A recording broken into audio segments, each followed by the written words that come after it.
Meu vizinho tocou a campainha às 3 da manhã. Agora sei porque a rua inteira o evitava. Eu sou Ana. E posso garantir que não há nada, absolutamente nada, que prepare uma pessoa para o som da sua campainha tocando às 3 da manhã. O ponteiro vermelho e solitário do relógio digital na mesa de cabeceira cintilava o número 3 horas e 7 em um brilho fantasmagórico. Um lembrete cruel da hora que era. Minha mente, atordoada pelo sono profundo e abruptamente interrompido, tentava, em vão, processar a invasão sonora que me arrancara da inconsciência. Não era o alarme do relógio despertando para o plantão. Não era o meu celular vibrando com uma emergência do hospital. Era o som metálico, agudo e persistente da campainha, que ressoava pelos corredores escuros da minha casa, ecoando como um grito de socorro amplificado ou um prenúncio sombrio de tragédia. Meu coração disparou, pulsando freneticamente contra as costelas, uma batida de tambor incessante no meu peito que parecia querer escapar. E o que era mais aterrorizante, a campainha vinha, sem a menor dúvida, da porta da frente. Não era um engano. Não era uma vizinha pedindo açúcar. E em um instante gélido, meu corpo inteiro congelou em uma paralisia tão profunda que eu mal podia respirar porque eu sabia. Eu sabia quem estava do outro lado daquela porta. Era ele.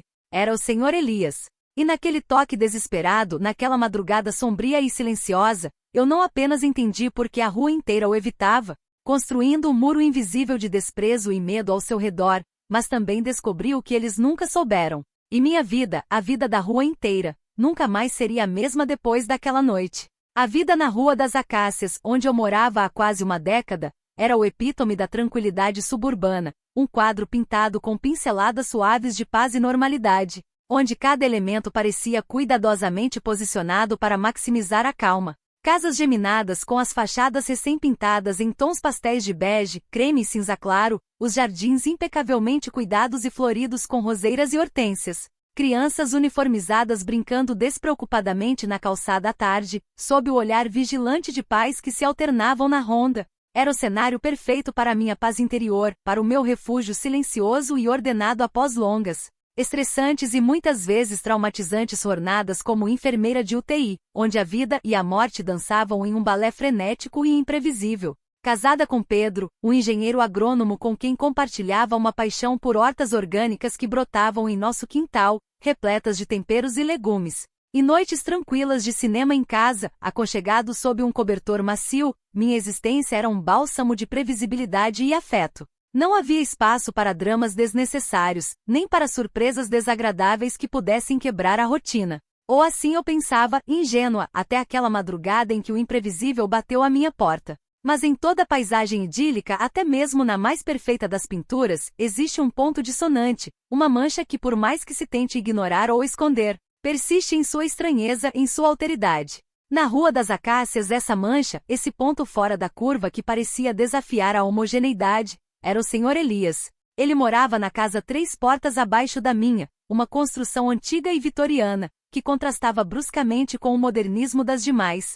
Com a tinta descascada em tons outrora vibrantes, as venezianas pendendo tortas de um lado, um jardim frontal que era uma selva de ervas daninhas, arbustos sem poda e flores moribundas sufocadas pela maleza. As janelas estavam sempre fechadas, empoeiradas e sujas, como olhos vendados para o mundo exterior, recusando-se a ver ou ser visto. O Senhor Elias era um homem que parecia ter a idade do tempo, com cabelos brancos desgrenhados e finos e uma barba comprida, amarelada pelo tempo e talvez pelo cigarro, que lhe cobria grande parte do rosto, tornando-o quase indistinguível, uma figura anônima. Seus olhos, quando ocasionalmente se encontravam com os de alguém, um evento raro e geralmente acidental, eram de um azul pálido, quase transparente, como o céu lavado de um inverno rigoroso e carregavam uma tristeza tão profunda, uma dor tão antiga, que era perturbadora, quase contagiosa. Ele era o recluso da rua, o ermitão que todos evitavam, a sombra que cruzava a calçada nas primeiras horas da manhã, antes do sol nascer, ou no lusco-fusco da noite, como o morcego que prefere a escuridão. As histórias sobre o Senhor Elias eram muitas e variadas, sussurradas em rodinhas de café da manhã na padaria da esquina, em grupos de WhatsApp da vizinhança, ou em conversas apressadas no supermercado. A mais popular e persistente contava que ele havia perdido a cabeça após a morte da esposa, Dona Marta, há uns 15 anos. Diziam que ela tinha sido uma mulher linda e cheia de vida, uma força da natureza, uma artista com um sorriso contagiante. A única ponte entre o Sr. Elias e o resto do mundo, sua âncora em um mar de ansiedade social. Com a morte dela, ele se fechou em si mesmo, a casa se fechou junto, tornando-se um mausoléu vivo. Alguns diziam que ele falava sozinho, que conversava com fantasmas nas noites de lua cheia, o que reforçava a imagem de loucura. Outros, mais maldosos e cruéis, insinuavam que havia algo mais sombrio, um segredo terrível e indizível que ele guardava entre aquelas 4 paredes silenciosas e sujas. Talvez até um crime. Nunca ninguém o via sair, exceto para buscar a correspondência amassada na caixa de correio ou, raramente, para ir ao mercado, sempre em horários esquisitos e alternativos. Como se quisesse evitar qualquer contato humano, qualquer olhar que pudesse desvendar seu mistério. Ele era a sombra da rua, o homem bicho-papão que os pais, irresponsavelmente, usavam para assustar as crianças desobedientes. Se não for dormir agora, o Sr. Elias vai te pegar e te levar para a casa dele. O resultado era que a Rua das Acácias, em seu afã por manter a normalidade e a ordem, havia tecido uma bolha de isolamento em torno da casa do Sr. Elias. Ninguém o visitava. Ninguém lhe falava, além de um aceno forçado e evasivo quando ele, por acaso, era avistado. Ele era um fantasma vivo, uma lenda urbana local, e eu, como todos os outros habitantes daquela rua hipócrita, contribuía passivamente para o seu isolamento, para a sua solidão. Eu, como enfermeira de UTI, sempre tive um pendor natural para a empatia, para o cuidado, para a compreensão da fragilidade humana. Eu vi a dor e a vulnerabilidade todos os dias em meu trabalho, a fragilidade da vida, a necessidade de compaixão. Mas confesso, o Sr. Elias me intimidava profundamente. Aqueles olhos, aquela aura de tristeza e mistério, as histórias mal contadas, tudo criava uma barreira invisível, mas poderosa, que eu não sabia como transpor. Eu não o evitava por maldade, por crueldade, mas por desconforto, por uma espécie de medo do desconhecido, do que não se encaixava na minha rotina, no meu manual de procedimentos de vida. Era mais fácil fingir que ele não existia, que a casa desbotada era apenas mais uma paisagem em meu trajeto diário, um ponto cego que eu aprendi a ignorar. Naquela noite, a noite em que o toque da campainha rompeu o silêncio da madrugada, Pedro estava de plantão no interior do estado, em uma usina de açúcar e álcool, inspecionando equipamentos e não voltaria antes do amanhecer. Eu estava sozinha em casa, mergulhada na escuridão e no silêncio do meu quarto, lendo um romance de Isabel Allende, tentando esquecer as imagens do dia na UTI. O primeiro toque da campainha me fez saltar da cama, o livro caindo no chão com um baque surdo que ecoou no meu peito, o coração acelerado. Pedro, chamei, minha voz um sussurro rouco no escuro, sabendo que ele não responderia. O segundo toque foi mais prolongado, quase uma súplica, com uma urgência palpável que me gelou o sangue. Quem seria? Um vizinho em apuros? Um ladrão? Uma emergência do hospital? Minha mente começou a correr, desenhando cenários assustadores, cada um mais improvável que o outro, mas todos com um toque de ameaça. Olhei para o relógio, 3h07. Ninguém em sã consciência, ninguém com boas intenções, tocaria a campainha de alguém àquela hora, a menos que fosse uma emergência de vida ou morte. Era contra todas as regras não escritas da Rua das Acácias. Levantei-me, o chão de madeira gelado sob meus pés descalços, e fui até a janela da sala, que dava para a rua. Com cautela, afastei um pouco a cortina pesada, espiando através de uma fresta. A Rua das Acácias estava deserta, fantasmagórica, iluminada apenas pelos postes de luz amarelados que lançavam sombras longas e distorcidas, transformando cada arbusto em um monstro, cada galho em um braço estendido. Não havia carro parado em frente à minha casa, nenhuma luz acesa nas casas vizinhas, todas mergulhadas em um sono profundo e inviolável, exceto talvez por uma penumbra sutil na casa do Sr. Elias, um brilho fraco que mal se distinguia. O toque da campainha se repetiu desta vez acompanhado de um ruído abafado, como um gemido fraco, quase um lamento, que parecia vir da própria alma. Meu sangue gelou nas veias, um arrepio percorrendo minha espinha. Era ele. Aquele gemido soava dor. O medo se misturava com uma pontada de curiosidade e, devo confessar, um senso de responsabilidade profissional que se acendia em meu interior, um chamado silencioso e imperioso. Era uma emergência? Minha ética de enfermeira treinada para salvar vidas, para enfrentar o pior, começou a lutar furiosamente contra meu instinto de autopreservação e o medo de um estranho à porta, o medo alimentado por anos de boatos e lendas. Tomei coragem, uma coragem que eu não sabia que possuía, e acendi a luz da sala, aproximando-me lentamente da porta, cada passo ecoando no silêncio, aumentando a tensão. Olhei pelo olho mágico, o pequeno círculo distorcido da verdade. A imagem era embaçada pela escuridão da noite e pela lente antiga, mas inconfundível. O Sr. Elias estava lá, curvado sobre si mesmo, um corpo envelhecido e frágil, apoiando-se no batente da porta com uma mão estendida para a campainha, como se o esforço para alcançá-la fosse imenso, quase sobre-humano, uma última tentativa. Seu rosto, mesmo distorcido pela lente, parecia ainda mais pálido do que de costume, lívido, e seus olhos azuis estavam arregalados de pânico. Havia uma mancha escura na frente de sua camisa desbotada e amarrotada. Sangue? A palavra ecoou em minha mente, e meu coração falhou uma batida, um salto de terror puro. Destranquei a porta, um clique suave que pareceu um tiro no silêncio da noite, e girei a maçaneta, uma corrente de adrenalina correndo pelas minhas veias, me impulsionando. Abri apenas uma fresta, mantendo a corrente de segurança ainda travada, uma precaução final. Senhor Elias? O que houve? Está tudo bem? Minha voz, apesar da tentativa de soar firme, saiu um sussurro hesitante. Ele não falou. Não conseguiu. A voz parecia presa em sua garganta seca. Apenas estendeu a mão trêmula, com as veias saltadas e a pele manchada pelo tempo, segurando algo pequeno e macio, envolvido em um pano velho e poído. Seus lábios se moviam, mas nenhum som saía, apenas um ruído arrastado e gutural. Ele parecia estar em choque, ou talvez com dificuldade extrema para respirar, seus pulmões falhando. Por favor, ele conseguiu sussurrar, sua voz um fiapo de som, quase inaudível, quase uma prece desesperada. Por favor, ela não está bem. Minha mente, treinada para emergências médicas, registrou a mancha na camisa. Não era sangue. Era terra escura, úmida que se agarrava ao tecido. E o que ele segurava no pano? Era uma pequena flor, uma orquídea. Uma orquídea roxa vibrante, com a haste quebrada e as pétalas murchas, quase morta, agonizante. Eu pisquei, confusa e incrédula. Uma orquídea. Meu medo inicial se transformou em uma perplexidade avassaladora, quase risível. Ele tocou minha campainha às 3 da manhã, apavorado com aquela urgência mortal, para me mostrar uma flor? As histórias da rua, de que ele havia perdido a cabeça após a morte da esposa, começaram a fazer um sentido distorcido, mas inegável. Ele acenou com a cabeça, seus olhos azuis implorando, cheios de desespero e um pavor infantil. Ela não está bem. Está morrendo. Por favor, você é enfermeira. Você sabe cuidar de coisas que estão morrendo. Sua voz quase implorava por uma cura milagrosa. Aquele momento foi um divisor de águas na minha vida. Poderia ter fechado a porta, trancado o segredo lá fora, ignorado o clamor. Poderia ter ligado para a polícia para reportar um vizinho estranho que estava perturbando a paz. Mas algo nos olhos dele, uma vulnerabilidade tão crua e infantil, tão humana, me impediu. Eu era enfermeira. Eu cuidava de vidas. E ali estava uma vida, por mais frágil e incomum que fosse, por mais que fosse apenas uma planta pedindo socorro de uma forma tão desesperada que transcendia a lógica. Minha ética de enfermeira, meu juramento de cuidado me impulsionou. Abri a porta por completo, desprendendo a corrente de segurança com um som suave. Senhor Elias, entre. Por favor, entre. O que aconteceu com a orquídea?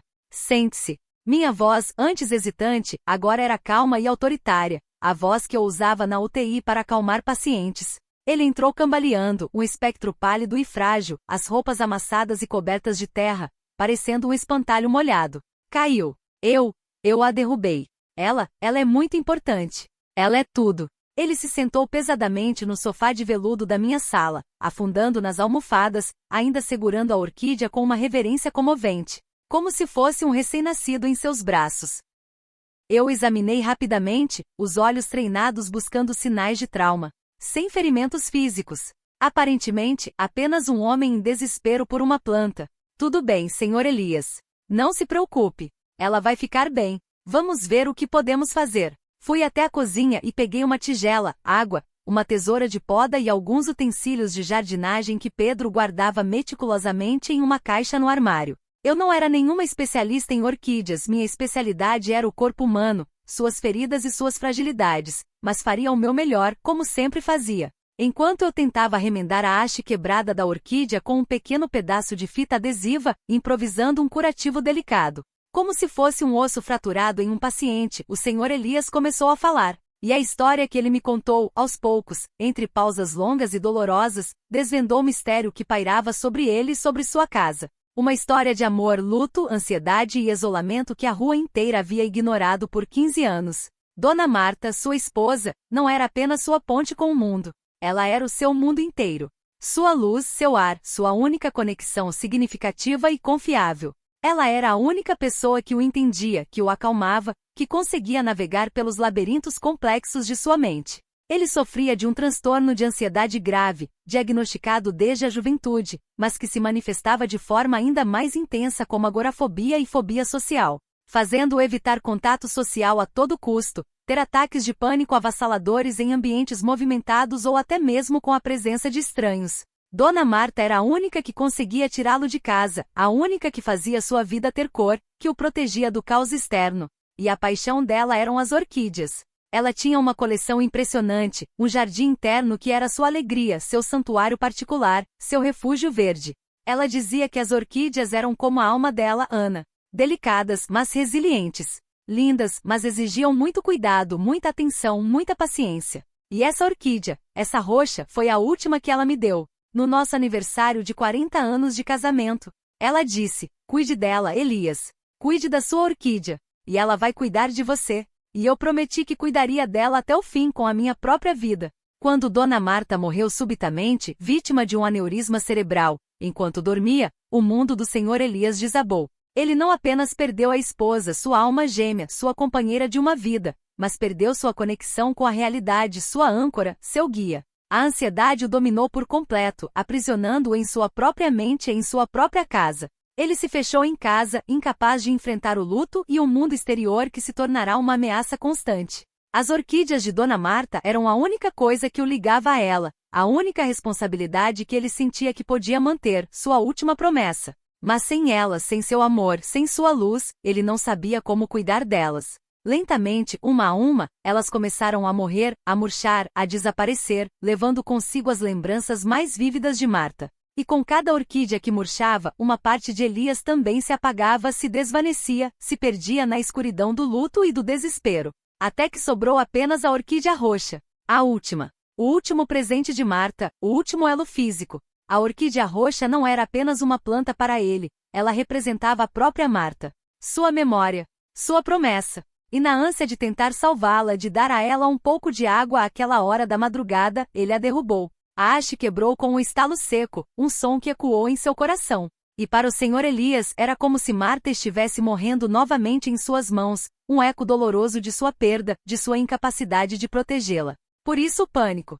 Por isso o desespero de tocar minha campainha às 3 da manhã, quebrando uma década de isolamento. Não era loucura, como a rua toda especulava em seus cochichos. Era amor. Era a última gota de esperança de um homem perdido e desesperado, agarrando-se à única coisa que lhe restava de sua vida feliz. Eu terminei de remendar a orquídea com um cuidado que eu daria a um paciente em estado crítico. Enfaixei a haste com fita adesiva, prendi-a a um pequeno palito de madeira para dar-lhe suporte, como se fosse um talo quebrado que precisava de uma tala. Ela vai ficar bem, Senhor Elias.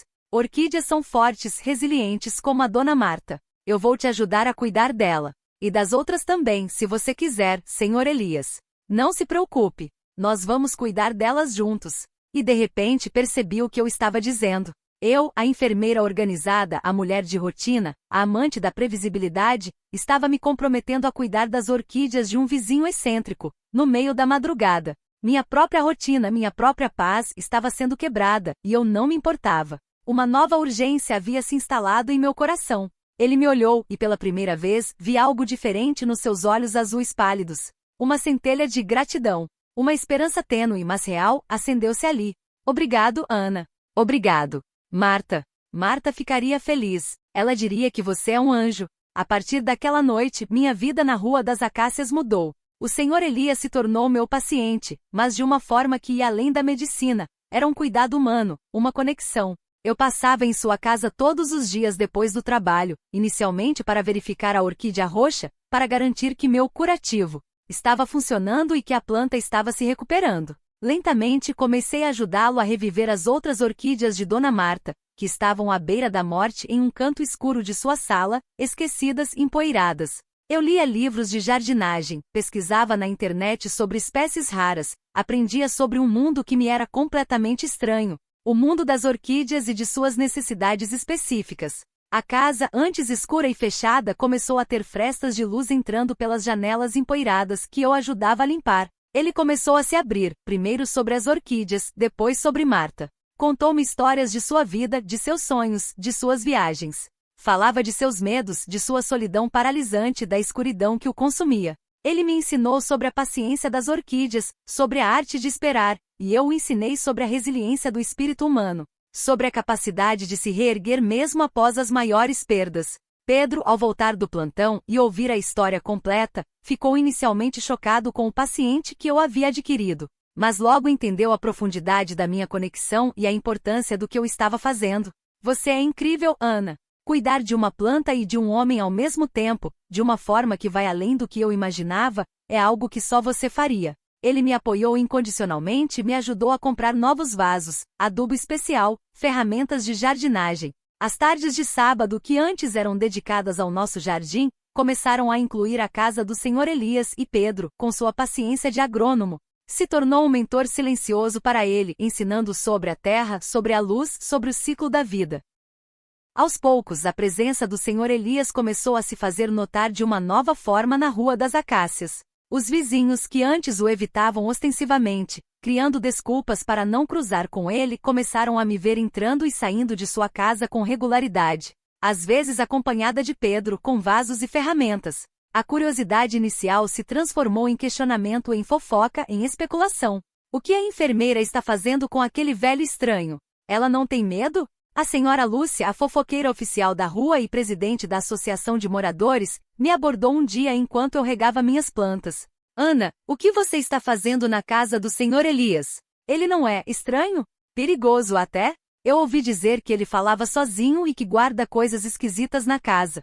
Sua voz era um sussurro carregado de julgamento e medo. Eu, com um sorriso calmo e sereno que Pedro havia me ensinado a cultivar, e que eu agora usava na UTI para acalmar familiares, respondi: ele só está sozinho, senhora Lúcia. E um pouco triste. Ele é um homem gentil que perdeu a mulher que amava profundamente.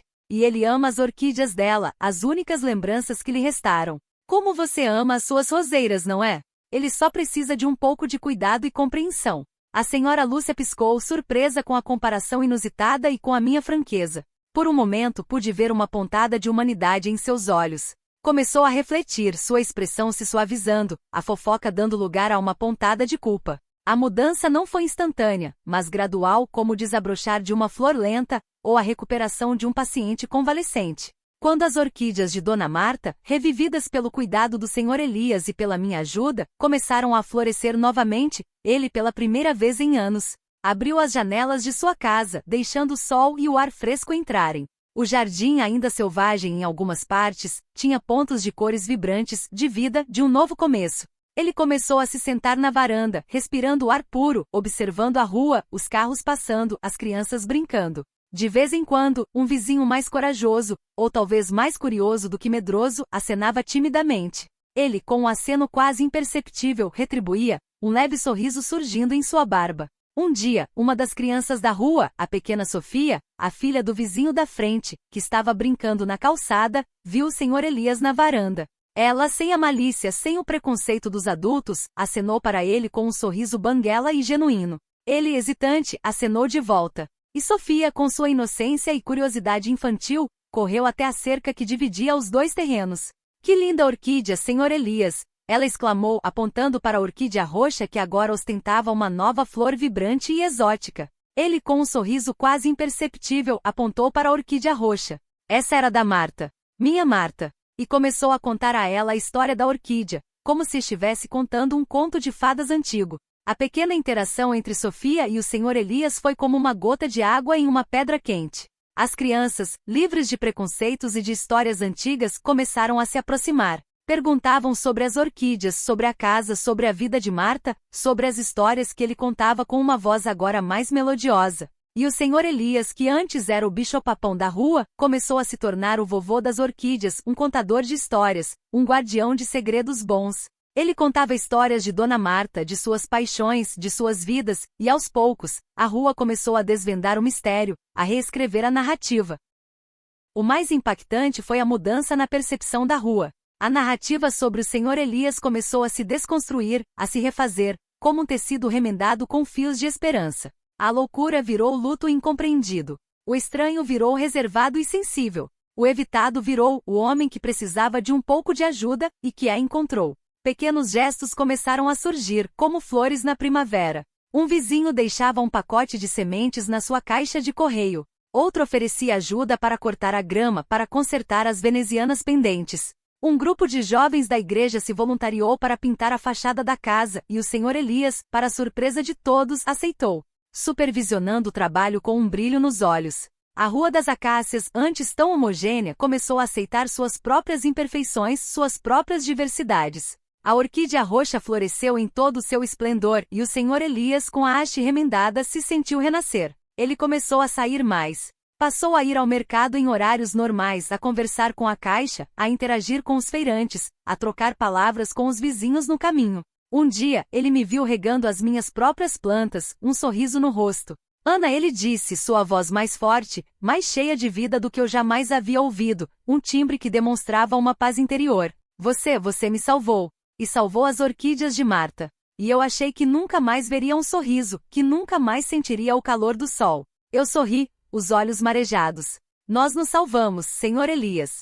E as orquídeas nos deram a desculpa perfeita para começar a nos salvar. Aquele toque de campainha às 3 da manhã não foi apenas o fim do isolamento do Sr. Elias, foi o fim da minha própria zona de conforto, da minha bolha de previsibilidade e do meu conforto na neutralidade. Ele me forçou a olhar além das aparências, além dos boatos, além dos meus próprios medos e preconceitos. Eu aprendi que a compaixão não é apenas um sentimento abstrato que se sente na UTI pelos pacientes anônimos. É uma ação, uma decisão ativa de se estender para o outro, mesmo quando o outro parece um mistério assustador, que a vida como a morte também tem suas urgências silenciosas, e que a verdadeira essência de uma comunidade não reside na sua uniformidade, mas na sua capacidade de acolher o diferente, de cuidar do frágil. Hoje, a casa do Sr. Elias não tem mais as janelas fechadas e empoeiradas. Elas estão abertas, limpas, permitindo que a luz do sol ilumine as orquídeas que prosperam em seu interior. O jardim ainda é um pouco selvagem,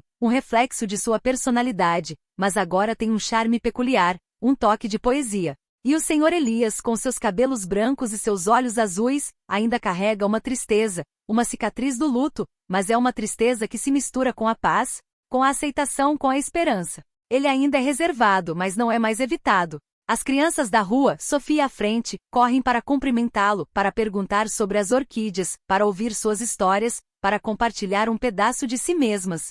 Pedro e eu agora visitamos o Sr. Elias regularmente para tomar chá. Não às 3 da manhã, mas em um fim de tarde ensolarado, sentados na sua varanda reformada, cercados pelas orquídeas de Marta que agora florescem abundantemente, em um arco-íris de cores.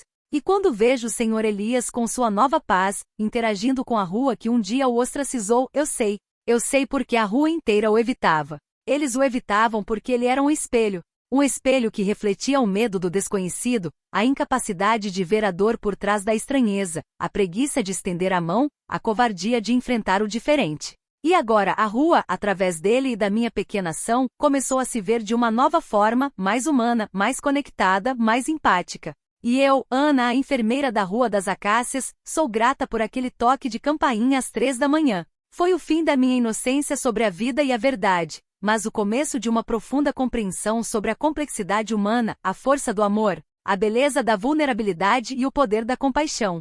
É a lição que me fez ver a verdadeira face da Rua das Acácias, e mais importante, a minha própria. E essa é uma história que vale cada segundo, cada batida de coração, cada lágrima e cada sorriso.